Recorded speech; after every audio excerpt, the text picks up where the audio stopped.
Hi, everybody. Welcome to the Fringe. My name is Alyson, owner and co-founder at Fringe. And today we have on our podcast Dr. Genevieve Newton, who is our scientific director at Fringe. And today we are going to be talking about a topic that Jen and I have been working on for about a year and talking and discussing, which is full body red light therapy. So I think lots of people probably see in the market and on their Instagram and on their TikTok and social media that there's all sorts of red light therapy. There are so many red light therapy products now. You can get toothbrushes, shower heads, face masks, body wraps, but you can also go to recovery facilities and you can go into what looks like tanning beds or saunas that have red light therapy in them as well. So we got very interested in what the additional health benefits may be of utilizing red light therapy for your whole body, and read about it and, you know, researched it and started working on a product that we felt would be really helpful for our community. And so we're here today to talk about it. So I thought it would be good, Jen, just to start with like a brief explanation again for everybody, because I still think it's confusing, just the name of it, red light therapy, considering we talk about near infrared light a lot. Just to talk about what red light therapy actually is and kind of the basics of how it works Okay, in our bodies. you got it. Red light therapy is the term that we use to describe the use of either red, near infrared, or the combination of both red and near infrared light for the purposes of influencing biology. So when we're talking about red light and near infrared light, a lot of people don't really understand what those are. So let's just spend a minute talking about, well, it might be 2 minutes, the physics of light, okay? So when we're talking about light, what we are describing is a photon that's traveling through space. And as it travels along this wave function. And so in order for us to determine what color or how we define that wavelength of light, we measure it. And we measure it in units called nanometers. So they're really, really tiny, 10 to the minus 9 meters. And so we can describe different colors of light, but then of course we also have light that we don't see with our eyes. So if we were to take the sun and we broke it down into all of these different wavelengths, the shortest wavelengths would be our ultraviolet light. So those are very high energy, quite intense. Everybody knows about them. They have the ability to produce a tan. They are important for vitamin D synthesis in the skin, but they can also cause UV damage because they're such high energy due to that short wavelength. So then as we get into the visible spectrum of light, we're going to start in at that violet color, and we're going to go all the way to red. And as we go from violet to red, those wavelengths get longer. So those photons, which are the individual units of light, they travel along a wave, and that wave gets longer and longer and longer. So at that end of the visible spectrum, we have red light, which is about 620 to 750 nanometers in length. So that would be from the start of one wave to the beginning of the next one. But then as we shift from there, we get into this infrared group of wavelengths. And it goes quite far. We're going to go from about 750 all the way to about 1400 nanometers. And we can break that up into near infrared and far infrared. So with red light therapy, we're using that near infrared range. Usually we're using the ones that are in about the 810 to 850 nanometers. That's the most common in red light therapy products. But when we get into our more specialized products, like for the brain, we tend to use even longer wavelengths at around, 1000, 1050, 1100 even. So that's what we're talking about when we use that term red light therapy, using red and near infrared light for the purposes of influencing biology. So you also asked the question, how does it work? What is it doing? Okay, so really we're talking about two different ways that light affects our biology. The first one is that the light can come through our eyes and activate pathways in the brain and processes in the brain that are related to things like circadian rhythm regulation, can have an effect on our mood. It can have an effect on hormones as well. So that type of red light therapy would be when somebody is in a room, like I can see you right now, you've got a panel that's on and you're getting light in through your eyes. So that light eye to brain pathway is one of the ways that we can influence our biology. But most of these products today are being used via this second route, which is light to tissue. So that can be your skin. It can also be tissue inside the body. So, for example, we make a pelvic wand, which does intravaginal delivery of light. There are products that go up the nose that are intranasal. There are some that go in the ear. There are some that go in the mouth. So, as Alyson said, lots and lots of different products on the market today. But the point is that that light is getting to the tissue. And as we get into the tissues of our body, they are filled with these organelles called mitochondria. So every single cell in our body almost is filled with these mitochondria that are energy producing components of the cell, and they make ATP, which is our energy currency. And that ATP fuels everything. So growth, repair, maintenance, all of our cellular functions are regulated by ATP. And we have essentially an epidemic of mitochondrial dysfunction right now because of our lifestyle, our exposure to toxins, so many different things, poor dietary choices, lack of activity, lots of things affecting our mitochondrial function. And so this is, I think, really the reason why red light therapy is proving to be beneficial for so many people for so many different things. It's because our mitochondria need support. And this is a really, really easy way of doing it. Yeah, I always tell people that, light is basically a nutrient Yeah, for our body. So, coupled with sedentary lifestyles, poor diets, lots of toxins in our environment, we also just simply do not energize our cells via the sun exactly. enough, Yes. And so I think for you and I, we focused a lot in the early days of red light therapy and development. We talked a lot about, what really is red light therapy. Is it biohacking? And to some degree, it is. But our focus has been to try and emulate or make Yeah. those wavelengths of red and near infrared light as close to what we actually do receive from the sun. And it changes from morning to midday to evening. But, we can have a generalized understanding of the intensity and the type of light that we receive from the sun in these specific types of light. And that's been a big, it's been a big thing for us as we go down the road of, just making our smaller types of products and our panels and all these different things, and then moving this into full body, red light therapy, I think is always worth a discussion. The most questions we get asked about, our products are how they can help. But as people become educated consumers, then they may ask, like, why do you use this intensity, or why do you use these wavelengths? So um, we put 2 times the amount of near infrared light in almost every product we make. Can you speak a little bit to, because I think it's not new news, but a little bit. I mean, been some really influential health, experts talking about these bigger or longer wavelengths of near infrared light, because I think that that's important in how we're making our products, that we're putting more near infrared light into them. So can you talk a little bit about specifically the difference between red and then near infrared, and then also why we sort of are doubling up on near infrared? Yeah, for sure. So as a starting point, I would say that as a company, philosophically, you mentioned biohacking, and there's absolutely nothing wrong with biohacking, but our approach to product development has really very much always been to kind of mimic nature as much as possible. And so, as you said, are spending 93% of our time indoors now. So that sort of really changes, when you have a product that is designed to mimic nature as much as possible. It's more of a situation for many people of almost replacing what's been lost. And so when we look at the distribution of the wavelengths in the sun, we don't see this even distribution from ultraviolet to far infrared.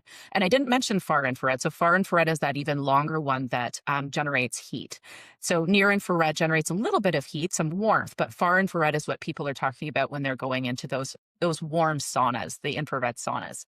So if we look at that distribution, how it actually breaks down, what we find as our majority of the wavelengths, we see that it's not quite a majority, it's just under 50%, but just under 50% of those wavelengths are made up of red and especially near infrared. So if we were to sample the sun and say, okay, what's the most important part of this spectrum of light, you would think it's the one that's present in the greatest amounts. And so that's your red and your near infrared, and especially your near infrared. And near infrared in particular has been found in recent years to be just really remarkable. So one thing that I find really interesting about it is it doesn't vary throughout the days in this and with the changes of the of the 24-hour cycle in the same way that some of the other wavelengths of light do. There's much more consistency.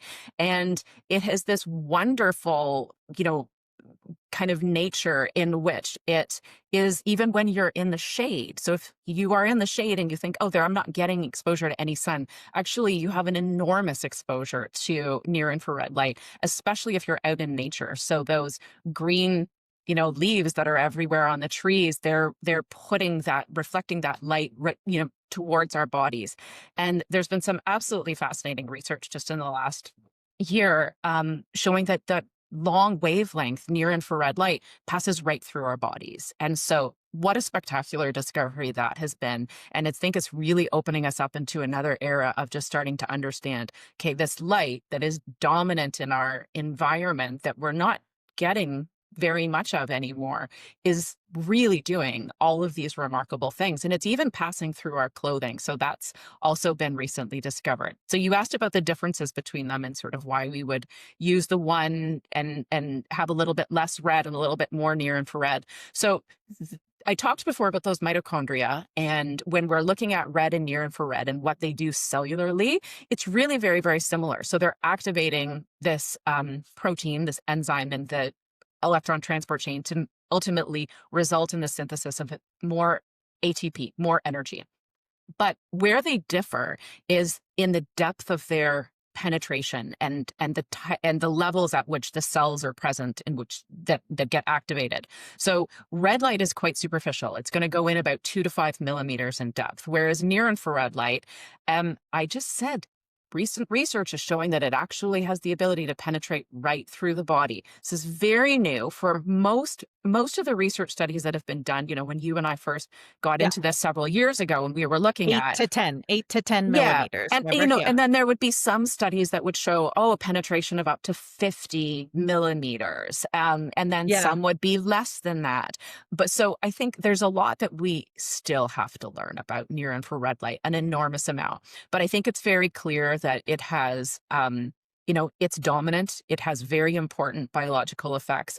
And if we're going to be looking at using both wavelengths, and we really want to induce effects that are deep within the body as well as superficial, you need to combine the two. So that's why we use a ratio of 1 red light chip to 2 near infrared light chips. And then, we do that very deliberately and intentionally. Yeah, for sure. And it's funny too, because honestly, we've been making red light now. I don't even know because I live in a time machine, but I think we've been making red light therapy for 3 years. 3 or 4. Yeah, 3 years. And, you know, there is so much research on red light therapy. So it's so funny to say this isn't new for everybody who would Mhm. like to know that. It's just new in its popularity because it's become much more available to consumers. But we've been using red and near infrared light in a laser format clinically for decades, and Decades. it's been Yeah. studied honestly for 50 years. So it is really fun to look back on older research and then newer research and see that everything is trending in this direction of truly trying to understand, you know, um, what this is doing and then what the potential, these light therapies have in the future. Something I will say to clarify is that when you look at one of these little lights, in this little light, there's actually 3 chips that generate a light. And this is generated by an LED light technology. It could be also generated by a laser light technology, and you could get it in a medical spa or a physical therapy clinic or what have you. But 2 of these lights are near infrared, and you don't actually see that light. And so the interesting thing for me is as we move forward, you could receive near infrared light and there would be actually no brightness to it. It's completely not visible to the eye, but the therapy is a light therapy. That light absorbs into our body and energizes the cells. It doesn't matter if the cells are in our hair follicles, our skin, our fat, our muscle, ligaments, tendons, and yes, like our brain, our liver, our lungs, all these things where you and I used to be like, can it really, Yeah. I mean, and to some of that we still have questions on, but it is kind of fascinating to know that once the light is absorbed, the effect really truly is systemic, which is why we sort of transferred from saying, okay, we make all these cool wraps, put my shoulder's hurting, I put this on my shoulder, I've got a tummy ache, put it on my tummy, I, maybe want to go over my thyroid or lymphatics or something. But is there an opportunity, and should we be entertaining that a full body light therapy session has much more systemic benefit, for our body? So right now, to summarize, we've been teaching a lot of, you put red light therapy over an area, and yes, we have panels and you might be able to get your whole abdomen or torso or what have you, but you put it over an area. It provides energy to the cells. It helps with inflammation moderation. It helps with blood flow and lymphatic flow in the area. So it's very, um, with how it works, it basically does what the body would naturally do to heal. It just supports a natural healing process. When we go and entertain making a full body mat, which is what we've done, um, maybe talk a little bit first about how there isn't a ton of research on this topic yet, but where we can create the bridge and understand a lot of the studies that have been done, how this may benefit us, even more. Yeah. Well, you use the term systemic. So, systemic really just means going throughout the entire system. And so, when you think about what we've done with our approach to health over the last 100 years, we've just started breaking the body up into all these little parts, right? And we've got all these different medical specialists, and I think it's just kind of become part of the zeitgeist that we don't think about the interconnectedness of really all of the systems in our body. And so, people do have a general understanding of things like the cardiovascular system, the lymphatic system, but you have to remember the nervous system. This is, head to toe and, outside to inside. It's everywhere. So if we want to influence those systems to a greater extent, certainly you are going to have a greater effect if you are delivering light to the entire body at the same time. But as you said, surprisingly, there's not a lot of research in this area. So I've dug into it quite deeply. And, the one that's been most well researched is not surprisingly fibromyalgia, because fibromyalgia is a full body pain condition, right? So if you're wanting to figure out how to address pain, in somebody who has fibromyalgia, well, you can use a localized approach where you're targeting specific areas that they have pain, but ultimately that's going to be really time consuming if you're doing one area at a time. So there's been studies that have taken this full body approach. There's also a couple of really interesting cardiovascular system studies. So people that have hypertension, high blood pressure, doing full body exposure. And then the third place is for athletes, the performance and recovery.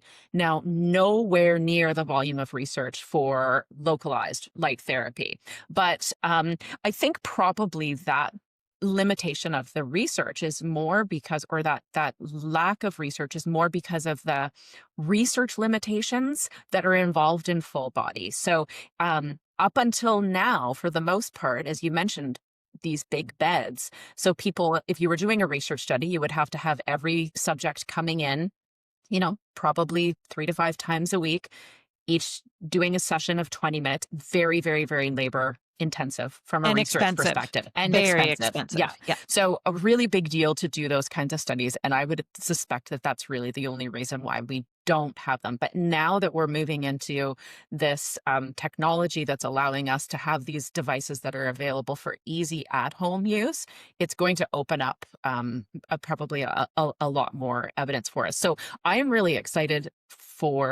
for this product because, I'm the same as you. I spend a lot of time doing red light therapy, and I'm doing red light therapy to different body parts.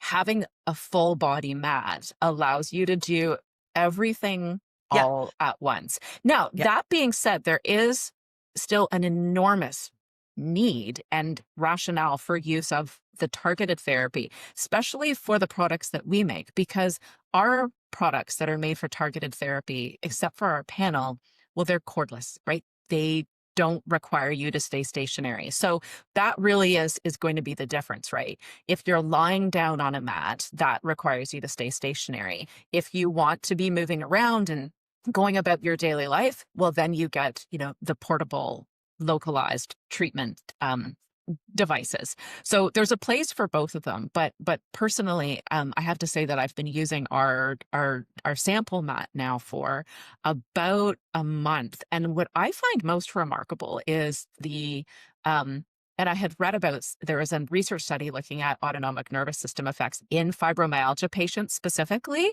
and showing that there was a shift towards a parasympathetic response to a greater extent. And I remember texting you the first time I used it and saying, I feel so relaxed. It's unbelievable. So that's another, utility of the full body that we don't really get with the localized, just that ability to have the entire nervous system shift towards a parasympathetic state, which is really great before bed.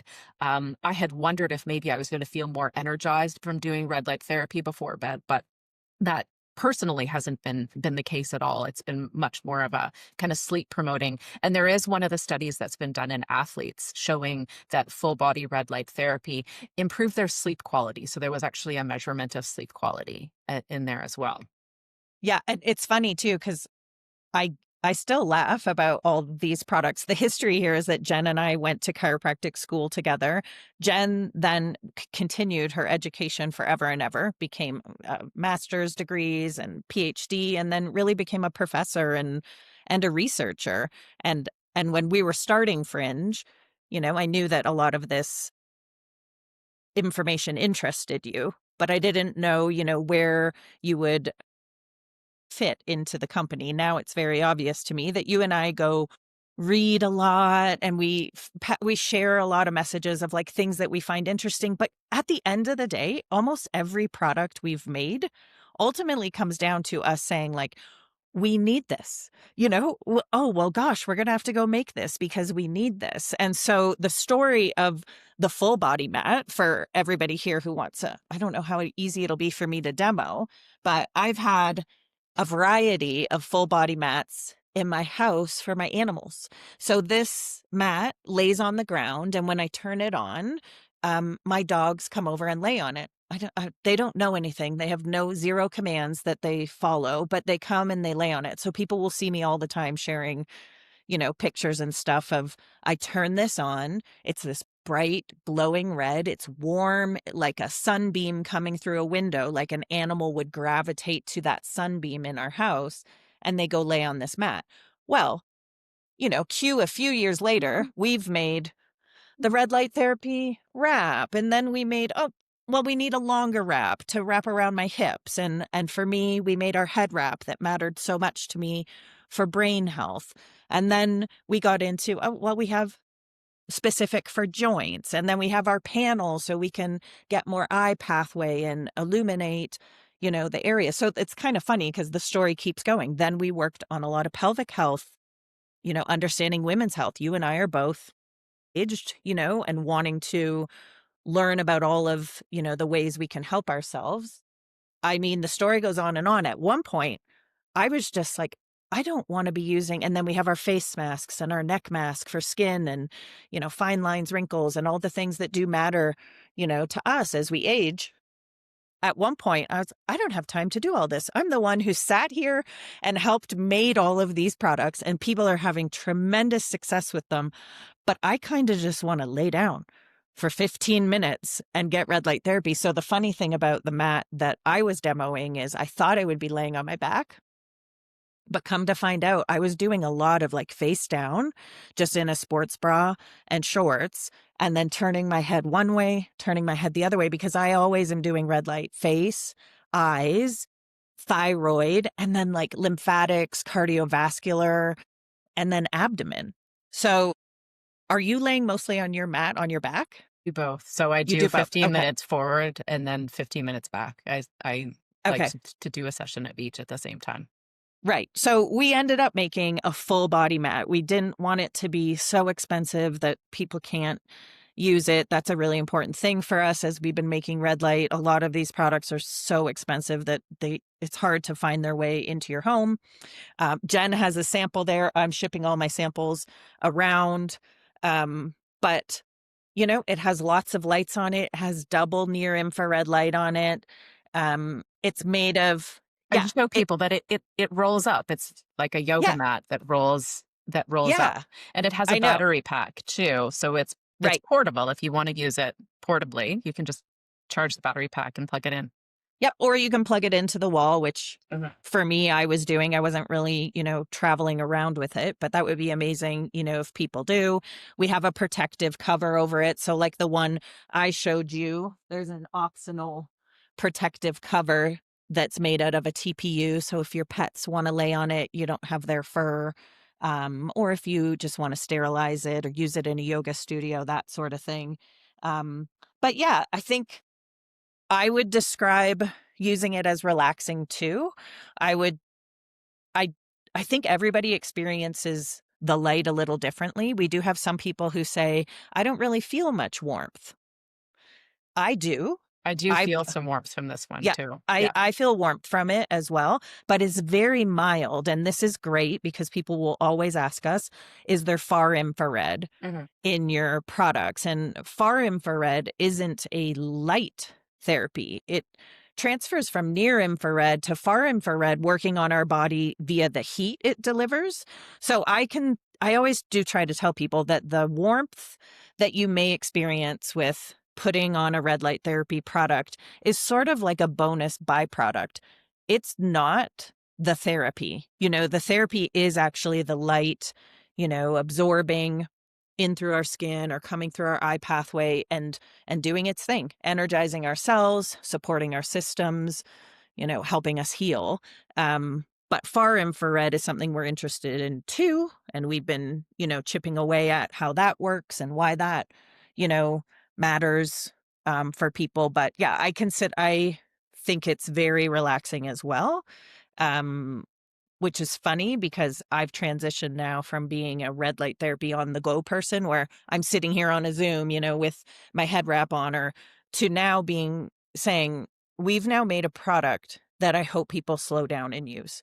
I I hope people do a 15-minute session and just lay there and breathe and relax, maybe listen to some music, maybe do a little movement on the mat, something that's restorative.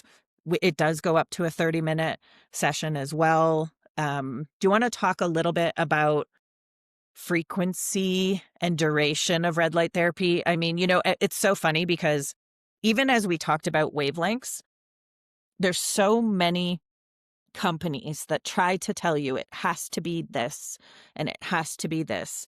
And if you're being very honest, there is no one right wavelength in red light therapy. And that's not how the sun works either. We got a spectrum of these wavelengths that we receive. And so when it comes to the wavelength measurement, there's nuance to it. And then there's nuance to the intensity, or what many people would consider the power of light that we receive. Our personal belief on that is that it should be as close to the sun as possible. And so when people say they're making these mega powerful units, that's just our philosophy. It's not to say that those really high powered units don't have value. We know they do because laser red light therapy is very powerful and it's incredibly therapeutic. But as a daily routine, trying to be the sun. But then when it comes to how often should I use it? How long should I use it? Should I use it every day? There is some solid science to this. Uh, y- So, yeah, Yeah. let's. talk about that. Absolutely. And, I think we get, as humans, we just have this inborn tendency to More. think that more is better.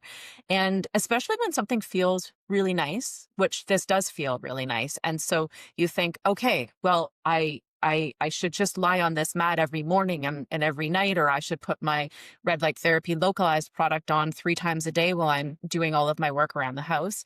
Um, but as Alyson has said, we know there have been thousands of research studies unpacking how red light therapy works. So we know how it works on a cellular level, and it's been very carefully mapped out, the cellular response over the course of time.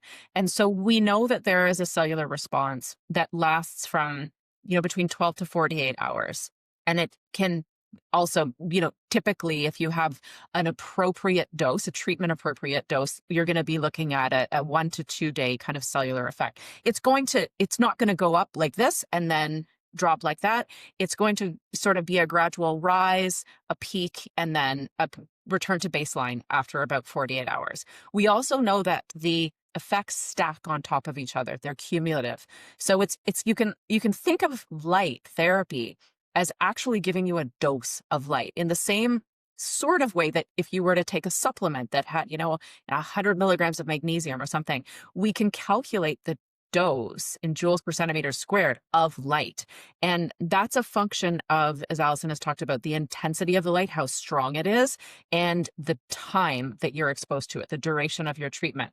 So if we want to kind of look at what happens with respect to that dose of light, we know that if the dose is too small, people don't respond at all. There's just okay, that's great.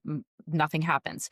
And then as the dose kind of increases, you end up having this really significant range of exposure at which there are benefits. But you can also reach a point where the benefits start to disappear. And this is called the process of photo inhibition. So usually nothing bad happens. Well, we could talk about when bad things can happen in a moment. But usually what happens is you just stop getting benefits. So it's like Goldilocks, like too little, no good, too much, no good, in the middle, great. And that middle range, thankfully, is really very large. And so what that means is if you are using a weaker device for a short period of time, a strong device for a short period of time or a long period of time, you can kind of fall into this range with a lot of different devices. And that's why it's really important to understand that when you hear a company talking about having the exact right intensity and the exact right wavelengths, it's not true. Yeah. It's not consistent with the body of scientific literature. If you look at the body of literature, which consists of thousands of studies that have been published over the last 60 years, what you see is this enormous, what we call heterogeneity, meaning there's an enormous amount of variability in terms of specs, in terms of treatment protocols, and we can see benefits from all different approaches. And so what we did when we looked at this body of literature to try to figure out, where do we want to come in here? Well, we wanted to come in the zone that's as safe as possible and is going to generate the best consumer experience. So if you go and you are having a laser therapy or you're using a really high powered device, you need to limit your session to be extremely short. And it's also quite intense in terms of the feeling of it, right? So if you stand in front of a red light therapy panel that's very high powered, high intensity, you feel it. You kind of instinctively almost want to move away. But you need to limit your time there. If you want benefit, you don't want to get into that photo inhibition range. You need to limit your time usually to a few minutes. There are calculations that you can do. You need to figure out what the intensity is at the distance that you're standing.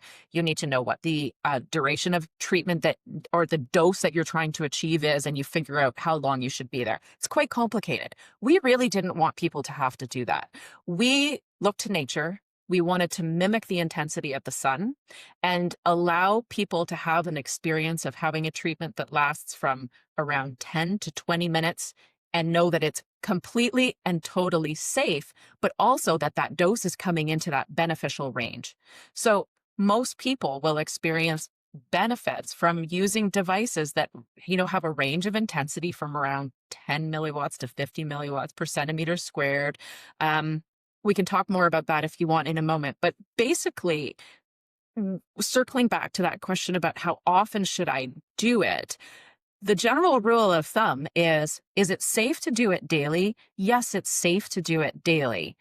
But do you need to do it daily? No, you don't. Um, you need to understand this issue of cumulative effects, recognizing that on a cellular level, things last from around up to 12 to 48 hours. And so if you're using a device such as the products that we create, which have a built-in timer, you know that if you when it's done, things are happening on a cellular level for a Yeah. period of time following it. And Yeah. so typically what we recommend to people, and we get asked the question in response all the time, we usually say 3 to 5 times a week. So that's consistent with what we know about what's happening on a cellular level. And it's also consistent with the scientific literature. There's very few studies that use a daily frequency. And Yeah. so Yeah. we know that when a study doesn't use a daily frequency and it finds benefit, okay, that means that we don't need to do it on a daily frequency. So it's just an Yeah. important thing for people to understand. Can you do it every day? Yes, Yes. but you can overdo it. Don't do it multiple times a day on the same body part. Once a day on a single body part. Now, if you're doing a full body mat, once a day lying on the mat, perfectly safe. But you can rest assured that if your lifestyle doesn't allow for you to do it at that frequency, you're still going to get A probably ton as of benefit. good a benefit as Yeah. you would if you did it daily. I think we literally get these questions every day. Now I've gotten more comfortable saying we tell everyone 3 to 5 times a week. We make our products to work between 10 and now 30 minutes, based on the product. But also keep in mind that the answer of whether or not you should use it every day should be that you are experiencing additional benefit from adding those few days in a week, meaning you use it 3 to 5 times a week, and then you go to a week of using it every day and you say, this shoulder did feel better, or I did experience, a positive benefit. So it's so hard because everyone wants us to give a black and white answer, but there is very little that's black and white about, light therapy. There's a big range of therapies and products that you can buy that are going to benefit you. I think for us, our focus is to try and be a very trusted resource to answer. We answer questions all the time about why it could help, how it helps. But for those that are maybe wanting a bit more of this unpacked about this cumulative response. When the light is absorbed into our body generates energy, or ATP, which can be measured. But there's also some really cool other things that happen. One of the things that happens is a chemical that's released that's called nitric oxide. Think of it, this is a blood vessel in my body and I release nitric oxide, I open or increase blood flow into a region. That's measured as well. That's an incredibly beneficial response that our body naturally does when we need blood flow to an area. But what I will say is the body, you know, is supported by light. So I've had so many people ask, Jen, I just had a knee replacement. So they have a very acute injury in their body. And I will say, it will be swollen. That is your body bringing fluid to the area, and you should be helping it, flush it out. That is very different. Let's say a post-surgical knee injury where the body is very busy doing all these things. I need lots of energy. I need to repair. I need to rejuvenate. I need to help with fluid flow, to somebody who has a knee like mine where it's like, man, this thing just squawks at me time and again. It's probably got a little bit of degenerative changes in it. I can do red light therapy every day on my knee. No, you know, I don't notice a difference one way or the other, but that acute response, you actually may notice a difference. So it it's very person to person. It's condition, or, what are you using it for and where are you using it, that really dictates you having to listen a little bit more, to your body and see how it's responding. So it's a hard question to answer, but there is really cool things that we can measure to say like, you know, wow, this is amazing, to see that what is it like the peak energy production after a red light therapy session is about 6 hours? Is that roughly right? I don't remember. But even a little bit more. But it's I'm not around that. a Yeah. paper person, everybody. That's this square over here. But yeah, so that's amazing to say. You just did a red light therapy session. You're at the grocery store, you're running your kids around, and your body saying, "Thank you for the light. Like, I'm in here busy getting to work, repairing, restoring, regenerating, having fluid dynamics improved in that area." That's cool.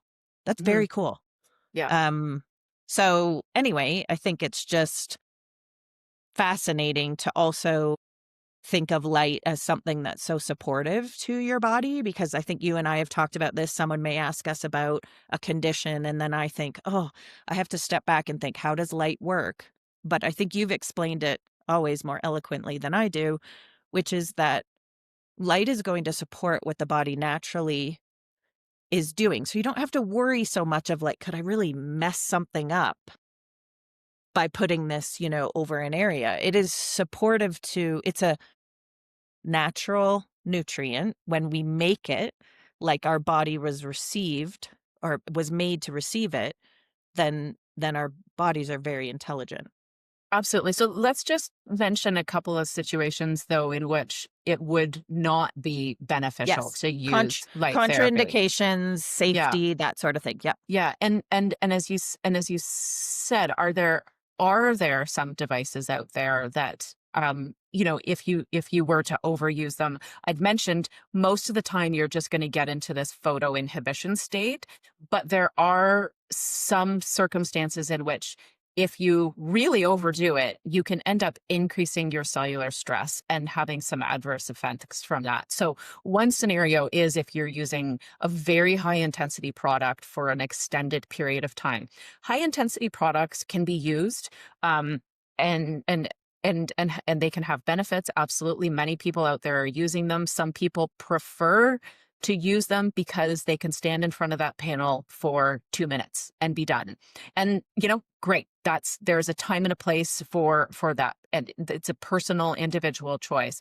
But if you were to stand in front of that really high intensity panel for, let's say, 10 minutes, 20 minutes, you could have some superficial skin damage. You could Yep. have an Burn. increase in oxidative stress cellularly, and just really generally feel quite unwell. So that's not advisable at all.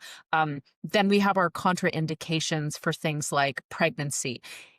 It's probably the day is going to come where we recognize that it's totally safe to put Totally. light at a Yep. lower intensity, the sunlight intensity over the abdomen.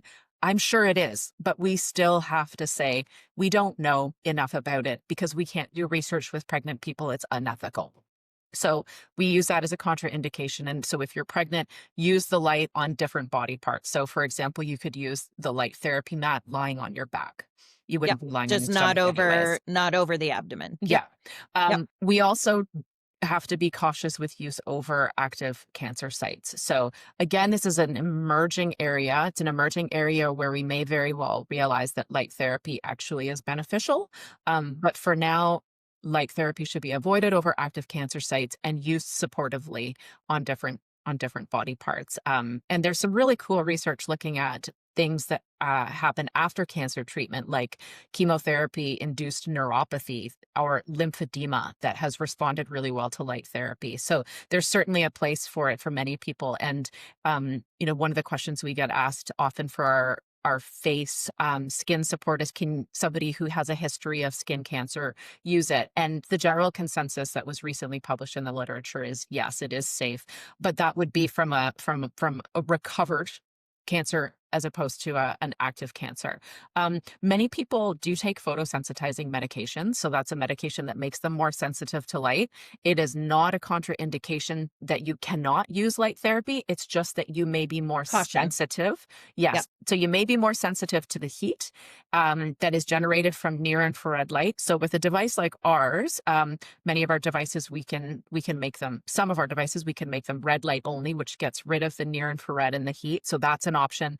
But generally, the approach that you take is you just reduce the treatment time to start with. You start really slow, and you can reduce the intensity of the light too. So low and slow is the approach to use there. And it's always important if you do have many medical problems, if you're taking a lot of medication, just to consult with your healthcare provider before starting any new therapy, even something as gentle and simple as red light therapy. Yeah, for sure. We generally tell people if you can be out in the sun for 20 minutes, you can do red light therapy, but when it comes to a therapy, this isn't the sun. This clearly isn't the sun. It's has a battery and LED lights to it. So, when it comes to utilizing a new therapy for a condition, yes, ask your doctor, talk to them about it. People don't do that a lot. They just go to the internet and they read all about all these, things that red light therapy can help. I think at that point, that's where you are looking for a trusted source of information. Meeting people like us and saying, "Oh, I'm going to ask them a question." Eventually you'll hear from us if you ping social media or email or what have you. At the end of the day, those questions come down to our medical team. We have 6 people on our medical team now with various different backgrounds, and are some of the questions we don't know the answers to. So those are always some of the most fun, maybe, to be able to be like, "Oh, we don't know yet." Isn't that exciting? Another question, hot topic. When they are laying on their full body mat, should their eyes be opened or closed? Is there concern about the safety for their eyes? Yeah. So again, also a challenging question to answer. I I get almost daily updates from Google Scholar about the studies that are being published and on red light therapy, which is also known as photobiomodulation in the scientific literature. And the most commonly researched outcome is actually using light therapy to benefit vision. That being said, the retina is an incredible, then the tissues of the eye are very, very, very sensitive. So if you were to stand in front of a high intensity light panel with your eyes open, you're probably going to do retinal damage. Our products, lower intensity products, uh, it's really a matter of comfort. So we certainly don't advise staring directly into the light. That's not really a comfortable experience.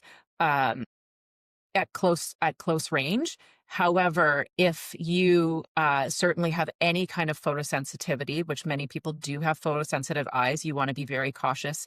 Maybe at that individual would choose to not just close their eyes; they would potentially use a For goggle. them. But Yeah, for or cover most, them. yeah, for most people, just closing your eyes is absolutely sufficient. And so that's the recommendation that we have there. Yeah, well, Jen and I have been working on an eye mask that right now only incorporates red light, because not near infrared light, because it's so well studied, but people are studying near infrared light for eye health. So, this is a what we say now isn't going to be what we say next year. So, we do have people ask us questions, and what we do say now is it should be comfortable. Close your eyes. But when you're laying on this mat, absolutely. Eyes closed, relax. Is it safe? Absolutely. If it bothers you, you're sensitive to the light, then you can just cover them and improve your experience. Yeah. Ali, could we touch on two sort of social media trending topics that Yeah, I'm seeing a lot, and I'd like to dispel and clarify the science around these two particular comments. And so, the two topics are pulsed light right. and specific wavelengths, basically magic bullet wavelengths in Yes, light therapy devices. So, in terms of these magic bullet devices, ultimately they're not consistent with the scientific literature in any way. So, as I'd mentioned before, when we look at the body of literature and we have thousands of studies to look at, we see that for the red range as well as the near infrared range, as long as you're avoiding light in the 700 nanometer range, so like 700 to 800, you don't get much cellular response there. But in the 600s and in the 800s, you're getting a very good cellular response. So that's one thing. There's no magic wavelength because the sun doesn't generate just one single red wavelength and one single near infrared, and it just wouldn't make sense for our biology to work like that. The other thing is when we're talking about devices that are powered by LED lights, as opposed to Yes. laser lights. LED lights generate a range of Yes. wavelengths. They don't generate a single wavelength. And in a way, it's our fault in the industry for advertising that this device, so for example, Right. our yoga mat is 660 nanometers of red light. Yes. That's not actually accurate. No. This mat generates from a range of about 640 to 680, maybe even a little bit more Yep. on either end. Yeah, And it's that a it's a spectrum. It is a yep. spectrum of light. And so And the peak the is peak is 660. 660. Yeah. So when people are using this, really it is a very effective marketing tool, because what they do is they say that our company has the magic bullet wavelength for skin health or for brain health or for joint health or what have you. And so you need to be an educated consumer and recognize that, one, that's inconsistent with biology, it's inconsistent with the technology of LED lights, and it's inconsistent with the way that the sun works. So that's the one issue. The other one is Yeah. is Before you jump yeah, into the next one, because we get asked this. So this is 660 peak wavelength for red light. And then it's 850 peak wavelength for near infrared light. So if someone says, well, I read an article that I need 830, you got it. you Because got the it. peak wavelength is 850, but that includes like 820 to 880. There's a wavelength in there, So it is so frustrating. And maybe we need to be the ones who start leading with saying, as we list these, we'll say peak wavelength, but includes wavelengths from this range. So you're not sort of like clickbaiting this, oh, I'm looking for 810. You got it. I'm Yeah. looking for 830. You got it. Yeah. Yeah. And so thank you for clarifying that, Yeah. because it is really frustrating. It Um to it's a red flag, I think, when you see companies yes. advertising that their particular product has the right spec. Just understand that that's not the case. I think that if you listen to Alyson and I talk, we're talking about the fact that many different devices on the market, not just our devices, are Yes. going to generate benefits for you. So Yes. it's not about disparaging other companies for not creating the right products. It's just educating people so that they understand what these products are actually doing and how they can use them safely and effectively. And so then the other approach that, in terms of social media, that I'm seeing recently is the issue of pulsing, and saying that in order to get benefit from red light therapy, you have to flash the light on and off. So historically speaking, when you look at the literature, there are some studies that use what we call pulsed light delivery versus what you're seeing with the device that Allison's holding up, which is called continuous light delivery. Oftentimes, that approach is being taken because the device is quite high intensity by nature. And so by pulsing it on and off, you can actually reduce the intensity so that it is at a safe level. But ultimately, the average intensity ends up being quite a bit lower in that process. So the approach was often taken more to mimic the early research studies, which used laser. But then we discovered that we didn't need to do that. We could actually use these lower intensity devices at a continuous delivery of light and get these benefits. So then, of course, you have to ask the question, and I've explored this with Alyson and said, okay, so there are certain types of natural therapies, for example, Yeah. magnetic field therapy, Yeah. where if we take a static approach versus a pulsed approach, in fact, by pulsing that stimulus, we do get a greater biological response. So there are aspects of our biology that do respond in that way, but red light therapy is not one of them. So the way that red light therapy works on a cellular level is at this level of the electron transport chain receptor. It's called a photoacceptor, cytochrome C oxidase. It doesn't require pulsing. And so when we compare those two delivery approaches, once again, it's not that you can't have benefit from pulsing. You absolutely can. It's still light therapy, but you don't need it. The Right. one place in which we do see devices that are doing pulsing and having some differential effects is in the brain, and that's because it's working with brainwave entrainment.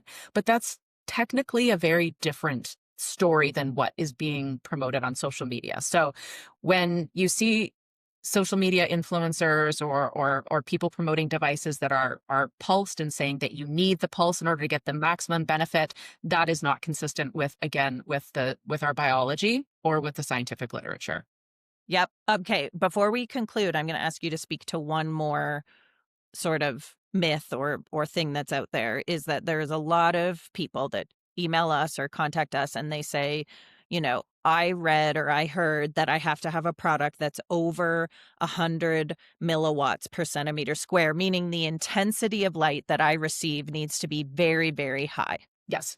Okay. Yes. So this is going to, we could probably trace this back psychologically to this human need Nature. or human Yep. nature, that's more is better, more is better. If I make a product that has more, or I tell people to use it more, well, that is going to confer greater benefits. And once again, it's entirely inconsistent with our biology to take that approach. But that's not really what you're asking about here. What you're asking about is this preponderance of products on the market that do actually market themselves as being this high Over. intensity. Yeah.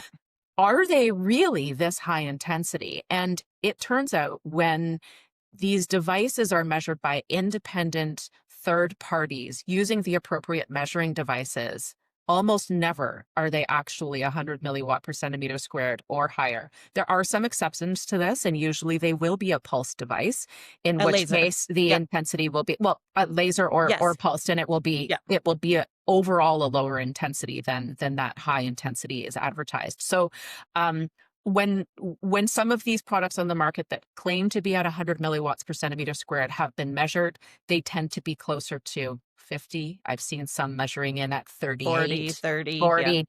And the experts in this field, the scientists that do this research, generally say, well, it has to be that way because if they were really that high, we'd be seeing harm and not benefit. Harm. So this Yeah. is great for these companies because they're actually, thankfully, producing products that are beneficial to people.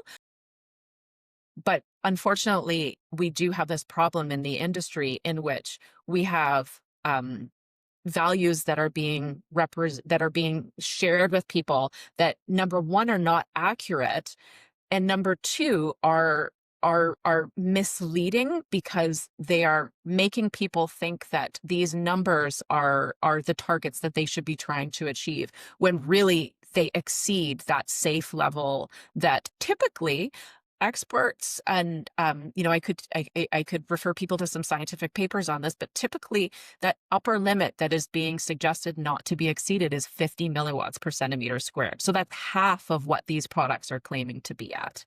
Right. So it is kind of, I always say to people, because then they're concerned if I answer their question, like that actually, if that was factual, would be a device that you would need to use for a very short amount of time, maybe, once or twice a week. But thankfully for you, they probably aren't measuring it correctly or have validated their measurements. So that stinks, but doesn't stink for you because you can still use the product that you bought. In the beginning, this was so confusing for me.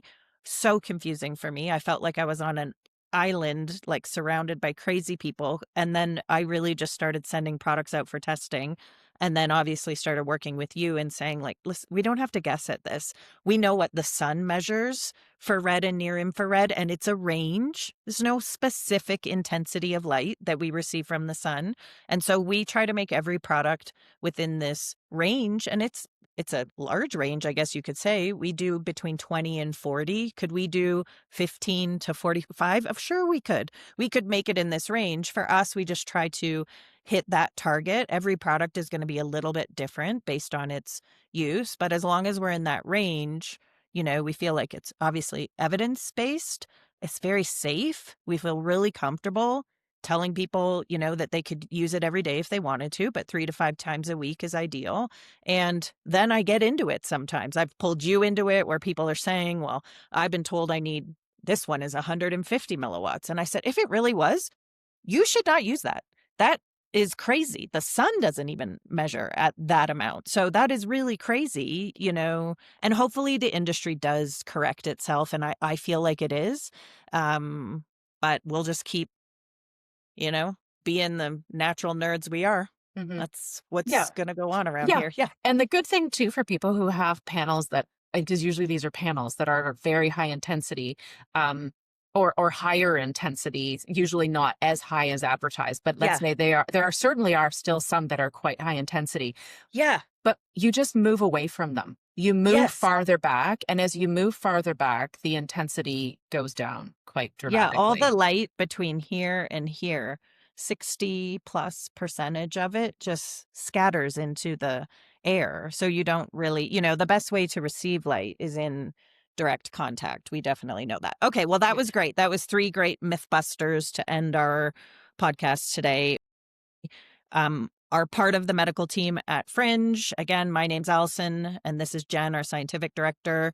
And we're super excited that we have a full body red light therapy mat coming into the market any day here soon. And we think you're going to love it. So if you have been like one of us, someone who loves using red light therapy, and you just kind of want to get it all in one place to all the parts, you are going to absolutely love this. And as a shout out to all my furry friends, please, if you have animals in your house, order the cover to go on top of your mat, lay your mat on the ground, and let your dogs and cats, chickens, goats, whatever you need, come and lay on the mat and receive a session as well. Super safe for them. They're very similar in how their bodies work.